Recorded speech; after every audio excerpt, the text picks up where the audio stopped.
ಸ್ನೇಹಿತರೆ ನಮಸ್ಕಾರ, ನಿಮ್ಗೆಲ್ರಿಗೂ ನಮ್ಮ ನವ ಚಾನಲ್ಗೆ ಸ್ವಾಗತ. ಇದೀಗ ನಮ್ಮ ಸಚಿವ ಸಂಪುಟ ನೇಮಕಾತಿಗಳಲ್ಲಿ ವಯೋಮಿತಿ ಸಲ್ಲಿಕೆಯನ್ನ ಮಾಡಿದ್ದು. ಸೊ ಇದಕ್ಕೆ ಸಂಬಂಧಿಸಿದಂತೆ ಯಾವ ಯಾವ ವರ್ಗಕ್ಕೆ ಎಷ್ಟೆಷ್ಟು ವರ್ಷಗಳು ವಯೋಮಿತಿ ಸಲ್ಲಿಕೆಯನ್ನ ನೀಡಿದೆ ಅನ್ನೋದ್ರ ಬಗ್ಗೆ ನಿಮ್ಗೆ ಈಗಾಗಲೇ ಮಾಹಿತಿ ಸಿಕ್ಕಿರುತ್ತೆ. ಹಾಗಾದ್ರೆ ಈಗ ಮುಂದೆ ಬರುವಂತ PST GPST ಶಿಕ್ಷಕರ ನೇಮಕಾತಿಗೆ ಇದು ಅನ್ವಯ ಆಗುತ್ತಾ? ಹಾಗಾದ್ರೆ ಇಲ್ಲಿ ಕಾಂಪಿಟೇಷನ್ ಜಾಸ್ತಿ ಆಗುತ್ತೆ ಅನ್ನುವಂತ ಬಹಳಷ್ಟು ಪ್ರಶ್ನೆಗಳನ್ನು ಬರ್ತಾ ಇದ್ದು. ಸೊ ಅದಕ್ಕೆ ಸಂಬಂಧಿಸಿದ ಈ ವಿಡಿಯೋದಲ್ಲಿ ನಾನು ನಿಮ್ಗೆ ಮಾಹಿತಿಯನ್ನು ತಿಳಿಸ್ಕೊಡ್ತಾ ಹೋಗ್ತೇನೆ. ನೋಡಿ, ಇದೀಗ ಈ ಮೊದಲಿಗೆ ಈ ನೇಮಕಾತಿಗಳಲ್ಲಿ ವಯೋಮಿತಿ ಸಲ್ಲಿಕೆ ಎಷ್ಟು ವರ್ಷ ಆಗಿದೆ, ಯಾವ ಯಾವ ಜಾತಿಗೆ ಎಷ್ಟೆಷ್ಟು ವರ್ಷ ಆಗಿದೆ ಅನ್ನೋದಾದ್ರೆ, ಮುಂಚೆ ಇದ್ದ ವಯೋಮಿತಿಗಳಿಗೂ ಮತ್ತೆ ಈಗಿರುವಂತಹ ವಯೋಮಿತಿಗಳನ್ನ ನಾವು ಹೋಲಿಕೆ ಮಾಡೋದಾದ್ರೆ, ಸೊ ಮೊದಲಿಗೆ ನಮ್ಗೆ ಹಿಂದೆ ಸಾಮಾನ್ಯ ವರ್ಗಕ್ಕೆ 40 ವರ್ಷ ಇತ್ತು. ಸೊ ಪ್ರಸ್ತುತ ಅದೇನಾಗಿದೆ 45 ವರ್ಷಗಳಾಗಿದೆ. ಸೊ ನೀವು ನೋಡ್ತಾ ಹೋಗ್ಬೋದು. ಸೊ ಇದು 40 ವರ್ಷ ಇದ್ದಿದ್ದು ಈ ಹಿಂದಿನದ್ದು. ಸೊ ಈಗ ಎಷ್ಟಾಗಿದೆ, ಈಗ 45 ವರ್ಷ ಆಗಿದೆ. ತದನಂತರ ಇತರೆ ಹಿಂದುಳಿದ ವರ್ಗಗಳು OBC ಅದರ್ ಬ್ಯಾಕ್ವರ್ಡ್ ಕ್ಲಾಸಸ್ ಏನಿತ್ತು, ಸೊ ಅದು 43 ವರ್ಷ ಇತ್ತು. ಸೊ ಈಗ ಪ್ರಸ್ತುತ ಅದು 48 ವರ್ಷ ಆಗಿದೆ. ಮತ್ತೆ ಇನ್ನ SC ST ಕ್ಯಾಟಗರಿ 1 ಅಲ್ಲಿ ಇರುವಂತವರು ಸಹ ಅಷ್ಟೇ, ಅವ್ರಿಗೆ 45 ವರ್ಷ ಇತ್ತು ಈ ಹಿಂದೆ. ಈಗ +5 years ಮೀನ್ಸ್ ಅಪ್ ಟು 50 ವರ್ಷದವರೆಗೂ ಈ ನೇಮಕಾತಿಗಳಿಗೆ ಅವರು ಅರ್ಜಿಯನ್ನು ಸಲ್ಲಿಸ್ತಾ ಹೋಗ್ಬೋದು.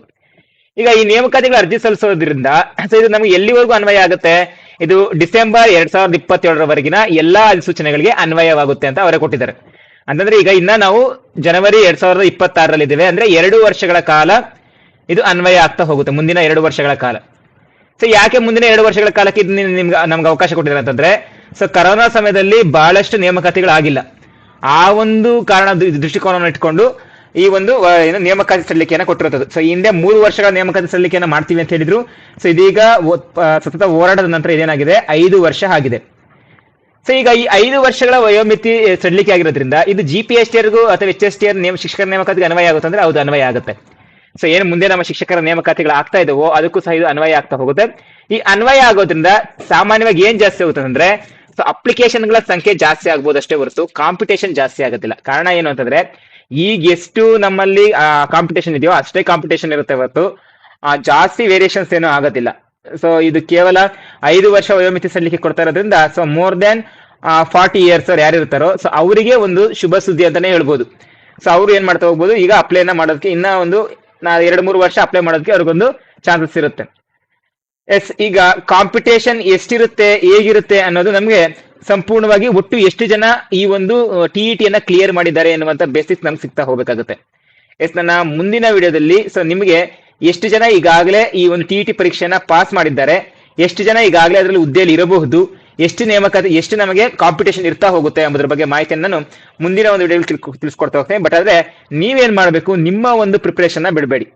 ಸೊ ನೇಮಕಾತಿಗಳಲ್ಲಿ ವಯೋಮಿತಿ ಸಲ್ಲಿಕೆ ಮಾಡಿರೋದು ಕೆಲವರಿಗೆ ಒಳ್ಳೆಯ ವಿಚಾರವೇ, ಆದ್ರೆ ನೀವು ಉಳಿದವರಿಗೆ ಯಾವುದೇ ರೀತಿಯಾಗಿ ಇದರಿಂದ ತೊಂದರೆ ಆಗೋದಿಲ್ಲ. ಸೊ ಅದರಿಂದ ಮತ್ತೆ ಬಹಳ ಜನ ಕೇಳ್ತಾರೆ, ಸರ್ ಇದು KSETಗೂ ಅಪ್ಲೈ ಆಗುತ್ತಾ ಅಂತ ಹೇಳ್ತಾ ಇದ್ರು. ನೋಡಿ, ಸರ್ಕಾರಿ ನೇಮಕಾತಿಗಳಿಗೆ ಮಾತ್ರ ಇಲ್ಲಿ ಹೇಳಿರುವಂತದ್ದು ಅಲ್ಲೇ ನೋಡಿ, ಕರ್ನಾಟಕ ಇದು ಶಿಕ್ಷಕರ ನೇಮಕಾತಿಗಳಲ್ಲಿ ಹಾಕಿದೀವಿ. ಬಟ್ ಸರ್ಕಾರಿ ನೇಮಕಾತಿಗಳಿಗೆ ಮಾತ್ರ 5 ವರ್ಷ ವಯೋಮಿತಿ ಸಲ್ಲಿಕೆ. ಸೊ ಆದ್ರಿಂದ ಸೊ ನಿಮಗೆ ಯಾವ್ದಾದ್ರು ಈ ಒಂದು ಶಿಕ್ಷಕರ ನೇಮಕಾತಿಗೆ ಸಂಬಂಧಿಸಿದಂತೆ ಇದೀಗಾಗಲೇ ನಮ್ಮ ಒಂದು ಚಾನಲ್ ಅಲ್ಲಿ ತರಗತಿಗಳನ್ನು ಪ್ರಾರಂಭ ಮಾಡಿದ್ದು.